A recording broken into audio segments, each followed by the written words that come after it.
Good morning, hello, and welcome to our 23rd Holding Space for Self and Others webinar. It's really lovely to see you all here, whether you're coming in to us live now from around Australia and elsewhere, or if you're watching this recording later on. It's really lovely to have you here with us this morning.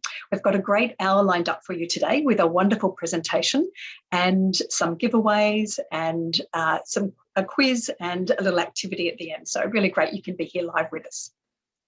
My name is Jackie Short. I'm the Director of Sydney Centre for Creative Change, and I'm very pleased to be able to be offering a range of online training and support services during this time of COVID and on the outbound of COVID. So I know many of you have done some training already with us and have attended some of these other webinars, and I know you'll really be enjoying what we have in line for you today. I'd like to acknowledge the traditional owners of the lands that I come to you from today to host this webinar, the Eora people of the Gadigal Nation, and pay our collective respects to elders past, present and emerging. The presentation we have for you today, this number 23 in our series, is, let me share my screen and tell you a little bit about what we have in store, is called 3 brain facts that will help you communicate like a pro. We have a fantastic presenter, Sue-Ann Higgins, who's going to be running this for us today. Sue-Ann is, as you'll discover very soon, a raucous laughter, coffee-loving life and leadership coach who's fascinated by neuroscience, and that's part of what she's presenting on today for us. Most busy women come to Sue-Ann because they're working hard to prove themselves at work and home and have people problems that need fixing. Sue-Ann is an ICF accredited coach and has 20 plus years in the corporate world as a leadership development expert. So we're going to introduce and welcome Sue-Ann very, very soon. At the end of Sue-Ann's presentation, we're going to have a group exercise where you'll get to connect in with a couple of other people to do an exercise and to also reflect on what she's presented and how it might be able to be useful for you personally and professionally. So I look forward to that. So if you have any questions, please do save them up because there'll be time to ask Sue-Ann directly those questions at the end. But what I'd like to do now, without further ado, is to welcome Sue-Ann. Welcome. Thank you so much for being here to present for us today. Thanks so much, Jackie. I appreciate the opportunity, and I always love to start with a quick win for everybody. We all lead really, really busy lives, and often we come into these events or into meetings or conversations with a head full of ideas or full of things that are ticking around. So what I want you to do now is grab a little sticky note or a piece of paper that you can rip out your book, and because we're going to do something with it in a minute. This is while you're getting your piece of paper and your pen, this is an interactive session rather than a presentation.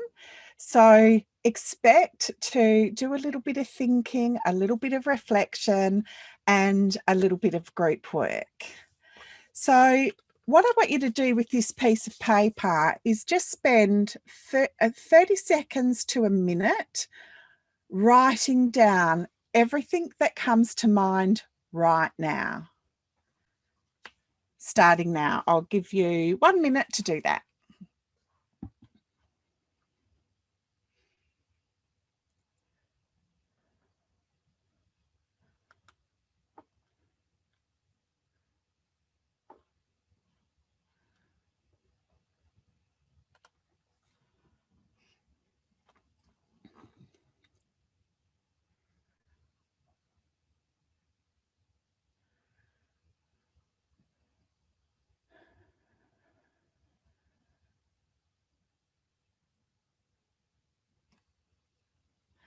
Okie dokie. The next thing I want you to do is just take a deep breath in for let's say 7 seconds. You're going to hold it for 7 seconds, and then you're going to release it. Ready, set, go. Breathe in, 2, 3, 4, 5, 6, 7.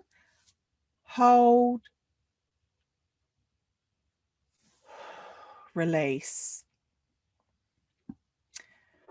The next thing I want you to do is to write on your piece of paper, not what you're thinking, but how you're feeling. So that I'll just give you a few seconds to do that. Ready, set, go. How are you feeling?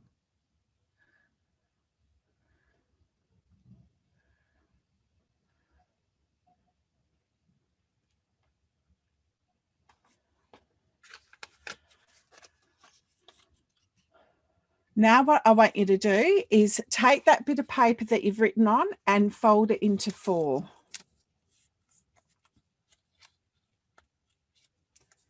Like that, and set it aside. So that's what I call my BTF activity, breathing, thinking and feeling. And we'll go through a little bit later why I did that activity.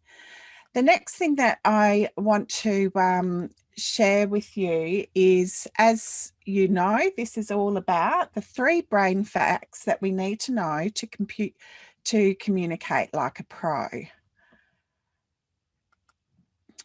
And the 3 brain facts that I'm going to take you through today is that you may already know that fear is stronger than reward, but we go through a little bit of the neuroscience behind that.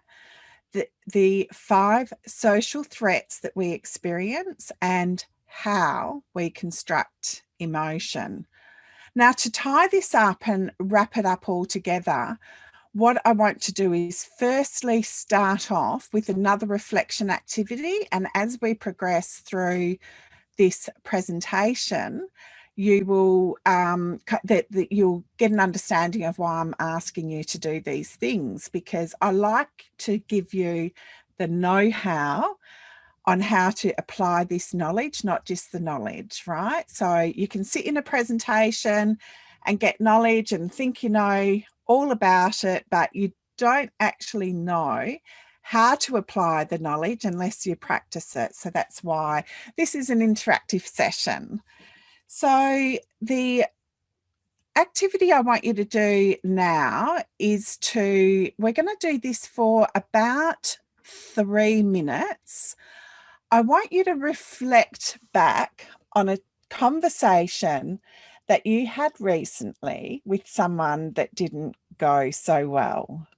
So reflect back on a conversation that you had with somebody recently that didn't go well. And I want you to take pen to paper about this and notice all the thoughts. You're going to write down what were you thinking, what were you feeling, and what were you doing. And we'll do this reflection for 3 minutes. I've got a timer up so that you can see when time's about to come up.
Okay, it's time to come back to me. All the extroverts in the room, that would have felt like the longest 3 minutes that you've ever had, because we extroverts, I happen to be one of them, we love to talk, to think, and these reflection activities are more conducive to the introvert because they love to think and then talk. It's so important as an extrovert to take that time out to really write down what you're thinking and what you're feeling, to really notice the thoughts, because often when we're talking things through, we're not necessarily paying attention to our thoughts, which makes our itty bitty shitty committee a lot more active and a lot more alive and well, because we're actually unsure of what those negative automatic thoughts are that are happening on in our mind, because we haven't paused long enough to listen to them. So I do have a couple of other reflection activities. It will get easier, but I've also got an opportunity for you to share with others for the extroverts in the room, and that will come towards the end. So let's get into it, into the education side of this, and talk about the first brain fact on how fear is stronger than reward. Okay, so fear is stronger than reward.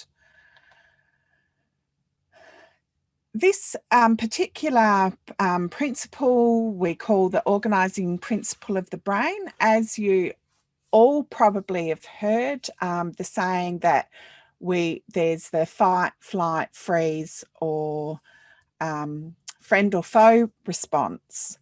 And with the flight, fight, freeze response, that usually we relate that to physical threat. Neuroscience has shown that we also have the friend or foe response, and that's more about our social interaction with people.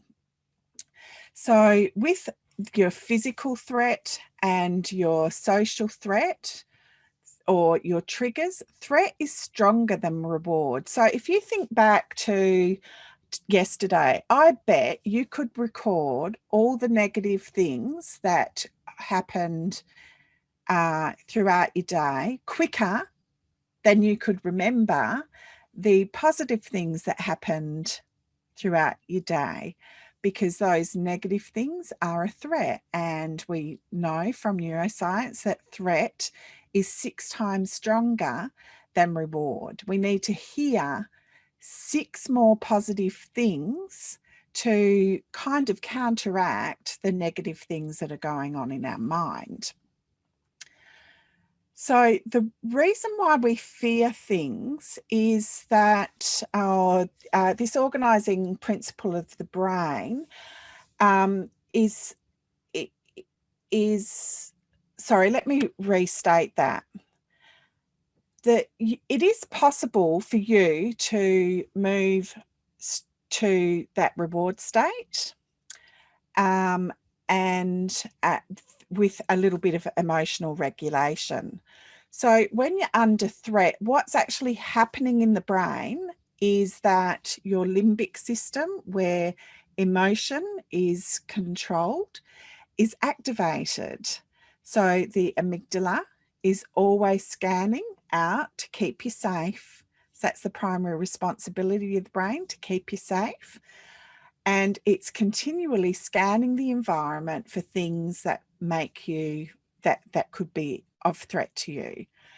When the amygdala finds something that might be a little bit scary, it activates the limbic system. And what happens when the limbic system is activated, your limbic system is flooded with neurochemicals. So your dopamine, your adrenaline, and all those lovely chemicals that serve a function in our bodies. the issue with that is that it draws the resources away from your PFC, your prefrontal cortex.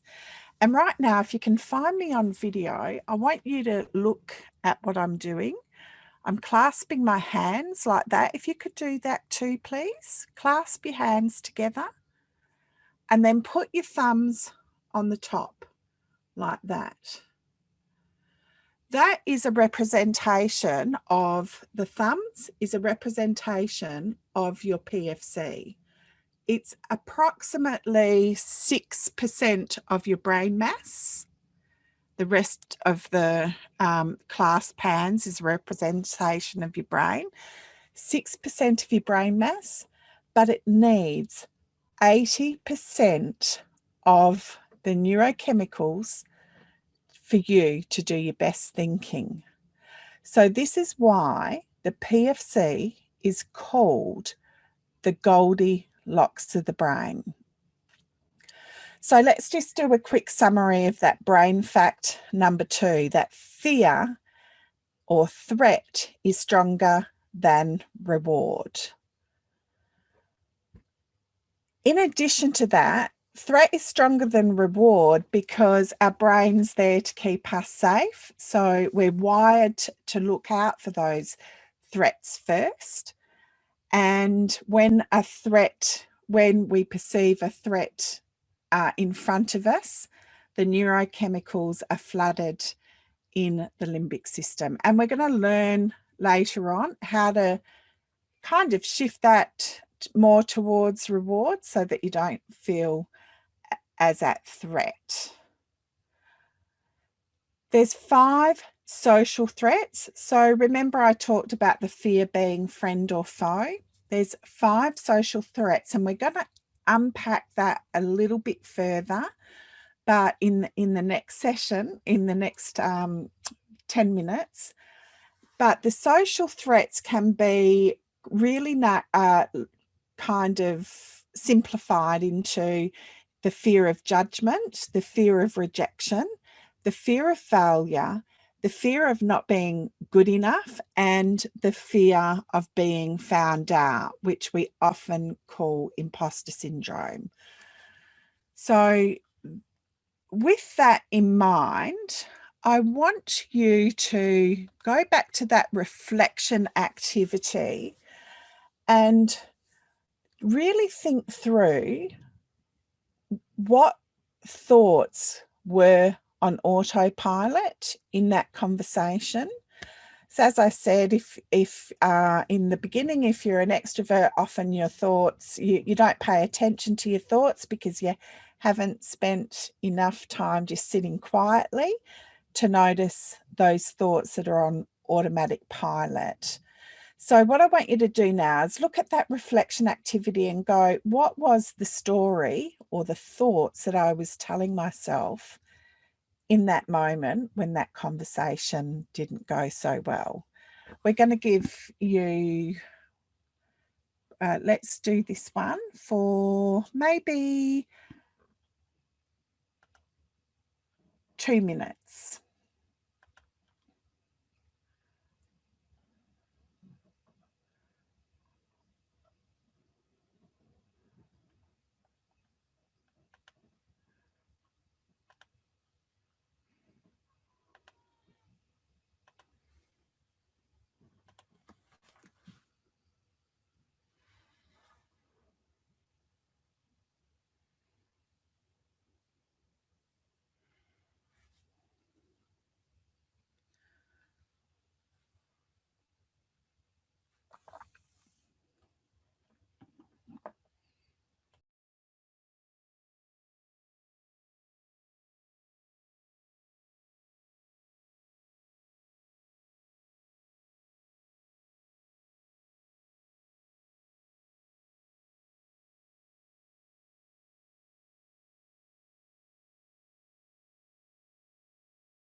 Okay, it's time to come back to me. We're going to bring this all back together in a moment. Let's go through the 5 social threats. So I did reveal that from a friend or foe perspective, there were really 5 fears: fear of judgment, fear of rejection, fear of failure, fear of not being good enough, or fear of being found out.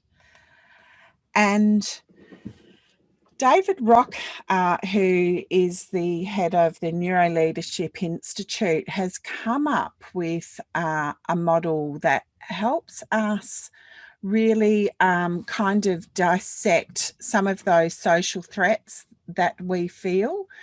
And it's an acronym. So I'll just encourage you to write this acronym down, because you are going to need it in the next activity. And it's called the SCARF model. So with the SCARF model, the 5 social threats can apply to threat and reward. So that's an important thing to remember. So the S stands for status, so less than or equal to others. So with the threat and reward, obviously, if I feel less than others, I'll be triggered in a threat response. But if I feel equal to others and valued, I would be in a reward response. So the neurochemicals in my brain in that reward response will be pretty much balanced out with the appropriate amount of neurochemicals in my PFC, my prefrontal cortex. C is for certainty, and that's the ability to predict outcomes. I just want you to sit with that one for a moment, given that we've just coming through COVID and the impacts that that would have had on society. And in fact, the research shows that Australians value certainty more than any other one of these threats.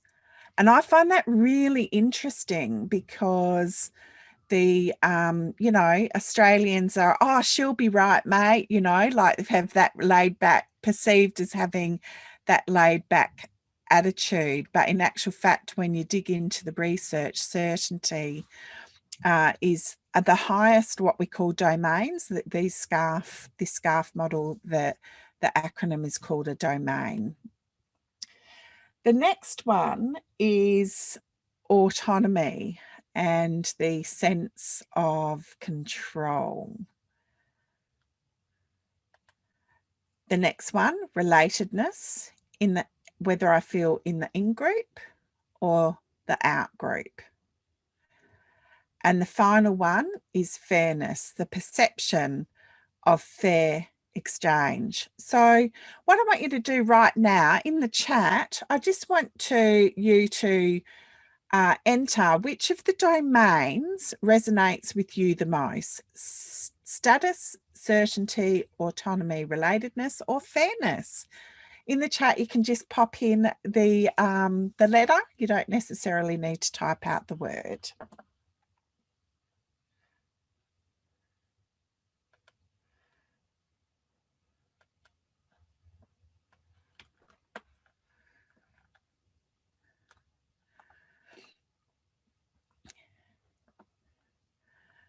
Yeah, we're getting a variety there.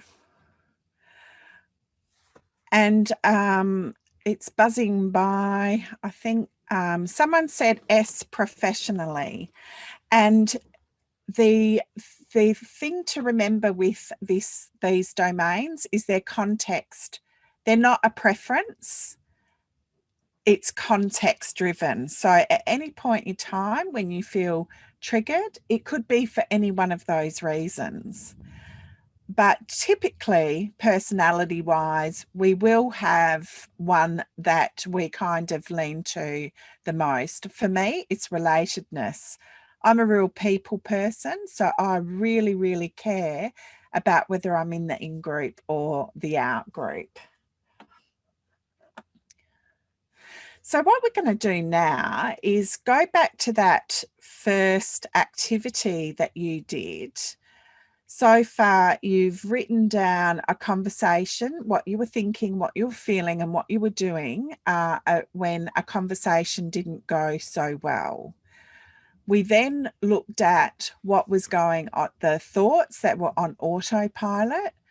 Now, I want you to identify, using that scarf model, what triggered you and what may have triggered the other person. And we'll do this again for 2 minutes.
Okay, it's time to come back to me.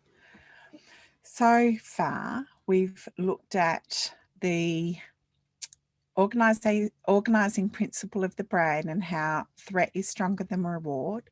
We've looked at the 5 social threats that we experience when we're triggered.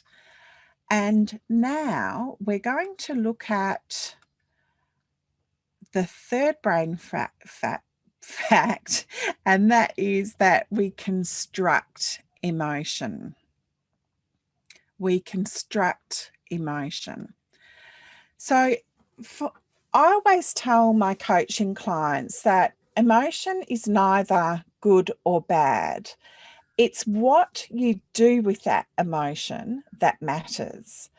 We're not born with emotion, we're born with feelings, and emotion are constructed in the moment from thought, experience, and memory. Emotions are constructed in the moment from thought, experience, and memory.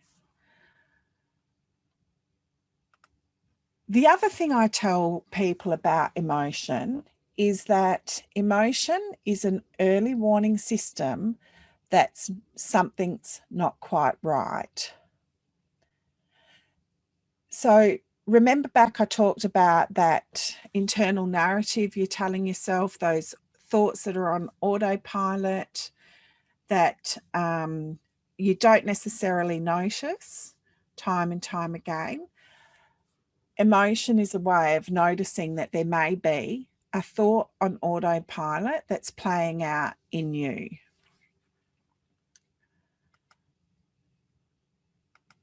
because your thinking creates your emotion, which impacts behaviors and beliefs and impacts the results you get. So if you can work on your thinking, you can have a more helpful emotional response in any given situation. The self-belief quadrant is a good way for me to show how this plays out in your life. So remember, we're thinking on the types of thoughts that are on autopilot are the social fears I talked about: fear of judgment, fear of rejection, fear of failure, fear of not good enough, fear of being found out, or imposter syndrome. They're usually the types of thoughts that are on autopilot. And if you can take your thinking off autopilot, just let me get this. I just want to get my laser out here so that you can see where I'm pointing. So if you can take your thinking, that itty bitty shitty committee, off autopilot and think more intentionally, then you've got a higher chance of your emotion rippling, so being more helpful, than leaking out. So I talk about emotion when it's unhelpful, it's breaking out like a crack in a damn wall, right? It's coming, the emotion's just coming out raw and fast. When it's being more helpful, it's rippling. You're using it in a helpful way. When it's leaking, that's where you're potentially saying things that you regret later. And we've all done that plenty of times. I myself often do it when I'm tired and grumpy. It's usually my poor husband that bears the brunt of that. So what happens when our emotion is leaking and our thinking is on autopilot? We're just in that survival mode and suffering from those 5 social fears. When we think more intentionally, we're striving, but we tend to get into that try harder cycle. We want to please people and make everything okay for everyone else. When our thoughts are on autopilot, but our emotions are rippling, I explain it like being on a hamster wheel. You're just doing the same thing over and over again and potentially rescuing others. And then when your thoughts are rippling and your thinking is intentional, that's where you're really leading your best life. You've got clarity, you've got confidence, and you're content. I call that flourishing. So I'm not going to get you to call yourself out right now, but just have a think about where you are right now in that quadrant.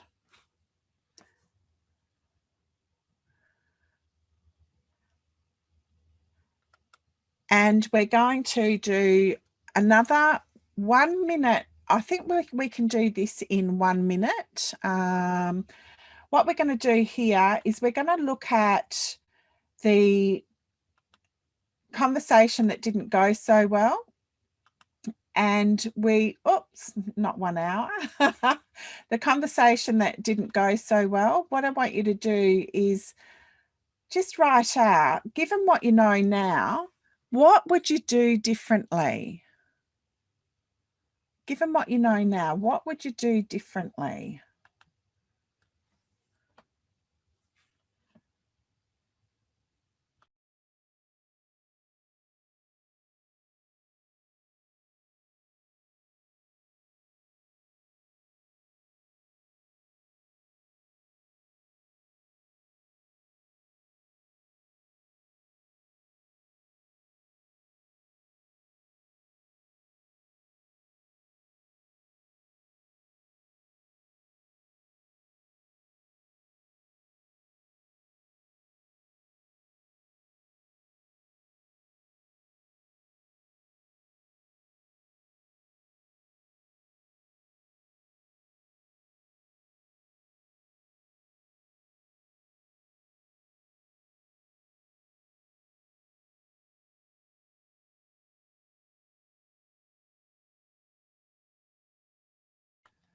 Okay, time to come back to me.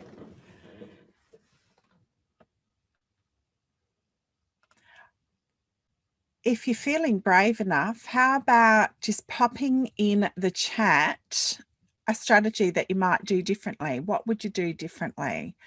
I am going to share you with 3 proven strategies of staying calm so that the conversation goes better. So remember the lesson about the PFC and the limbic system when we're triggered in a unhelpful way.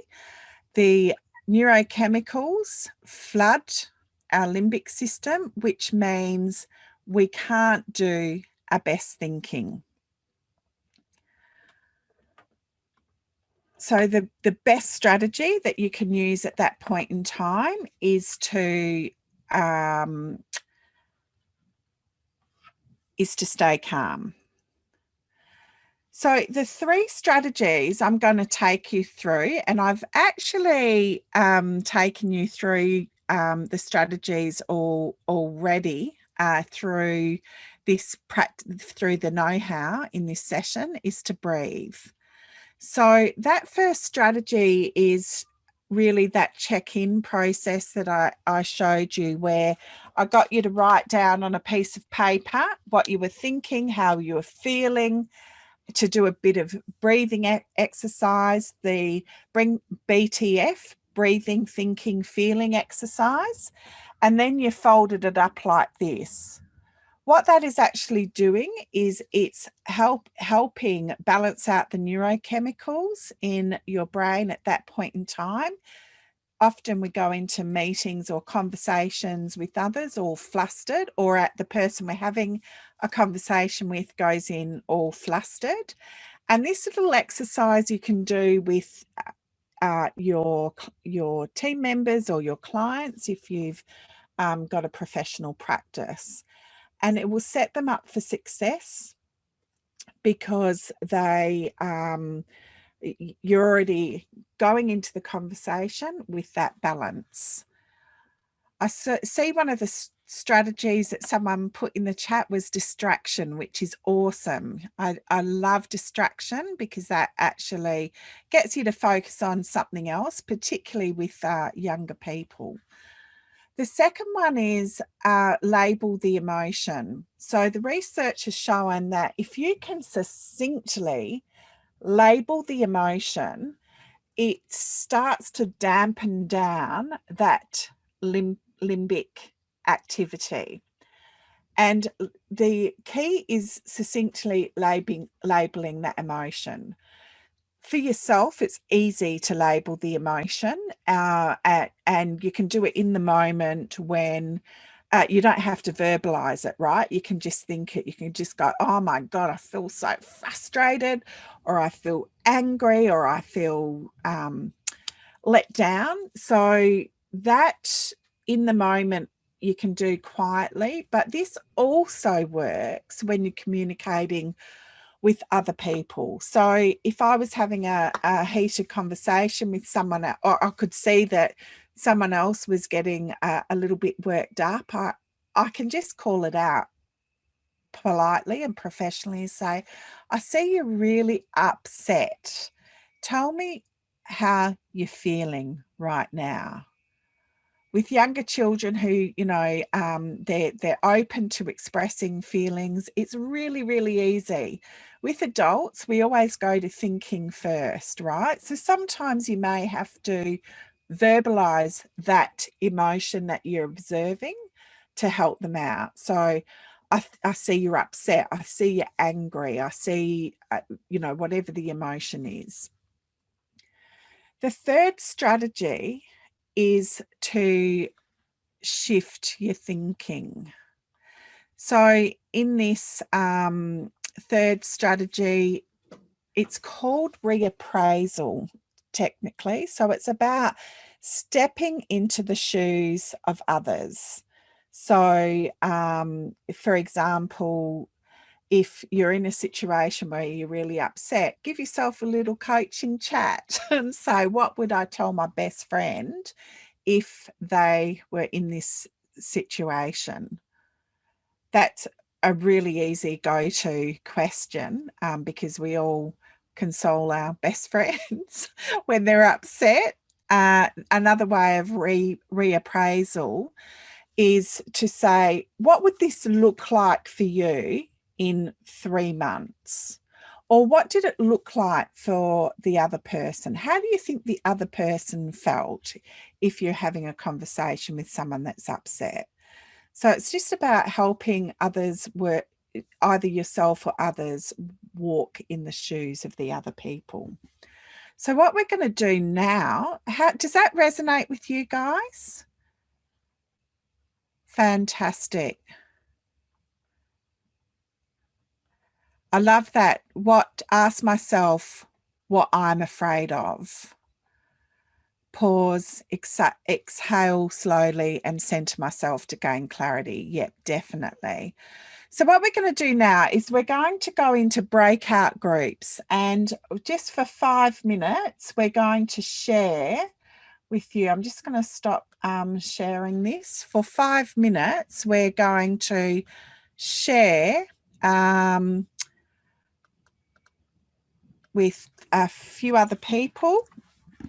There'll be approximately 4 people in the group. We're just going to share the aha moments for you. And I'd like you from this session, and I would like you to make sure you introduce yourself, and then also appoint someone, a spokesperson, that can share either in the chat or in open mic, if we've got time, what some of those key learnings were.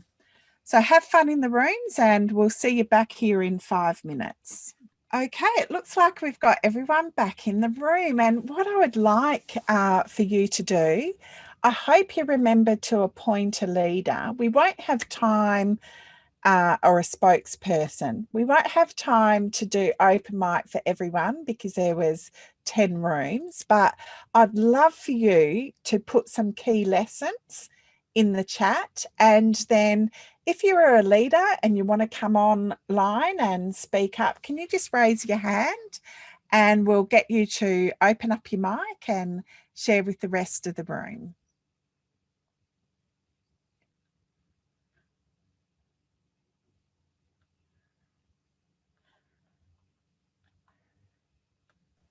So, yes. Sorry, can you ask the question again? Sorry, I kind of missed it. Sorry. Oh, that's okay. No problem. I'm just asked if any of the spokespeople in the room want to open up their mic and share some of the insights from the room. I'll start, Sue-Ann. Perfect. Thanks, Natalie. Away you go. So quickly, 2 of our participants had said that they had their aha moment when they realized that it's okay to help our clients label their emotions, which is really good, that we can actually help them with that, and that'll help them better express themselves. I had said that, I realized just how much personally my scarf I can project on my family and expectations for them, particularly with the whole status thing. Yes, that was a big aha moment for me when I learnt this years ago. Yeah, so thank you. You're welcome. Anyone else? We've probably got time for one more person to share open mic.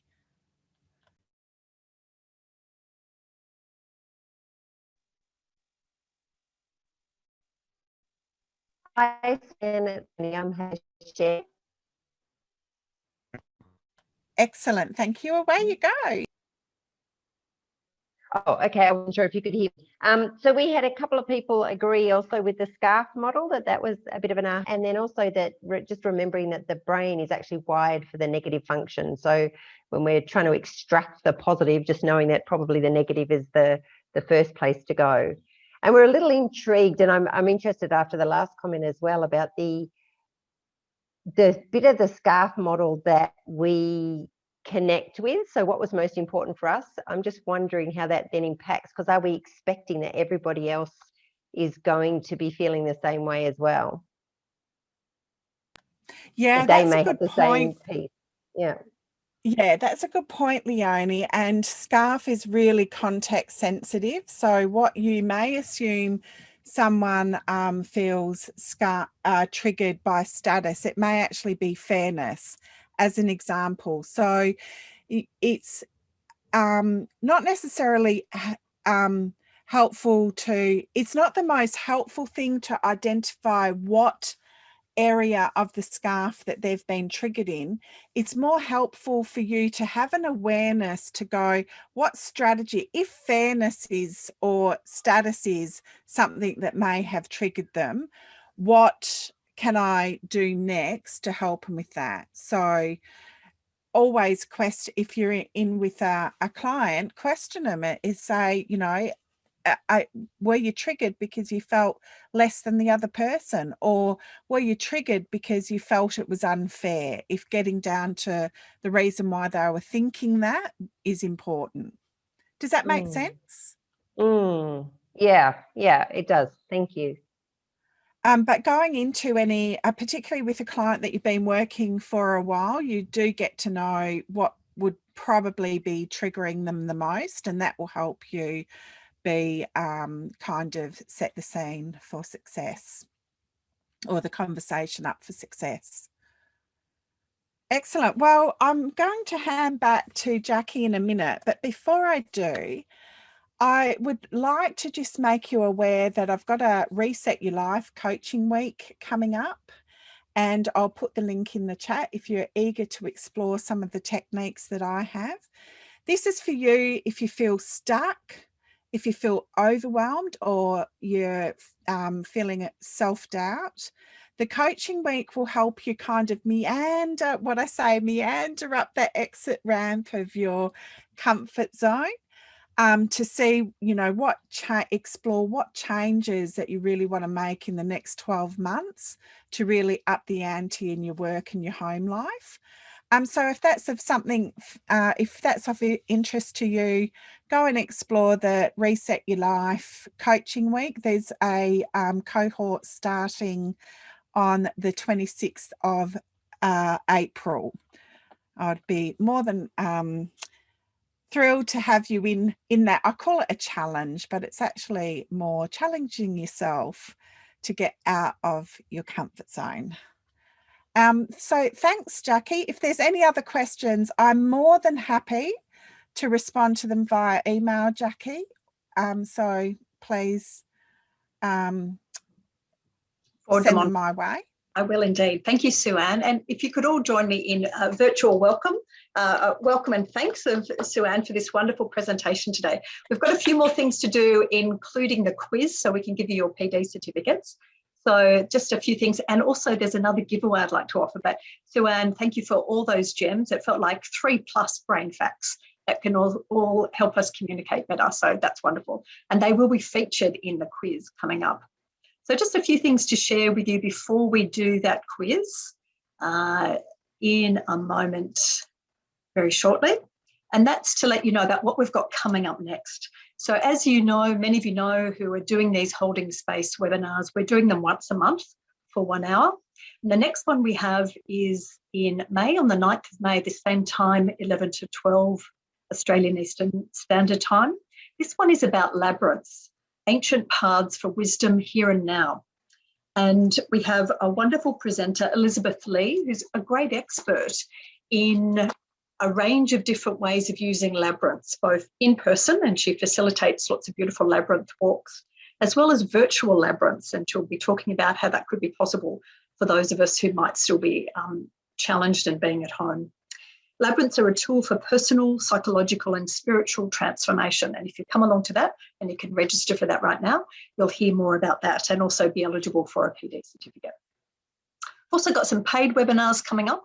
The wonderful Professor Sue Jennings is going to be running this live webinar for us next week on Wednesday night, supporting parents to bond with their baby.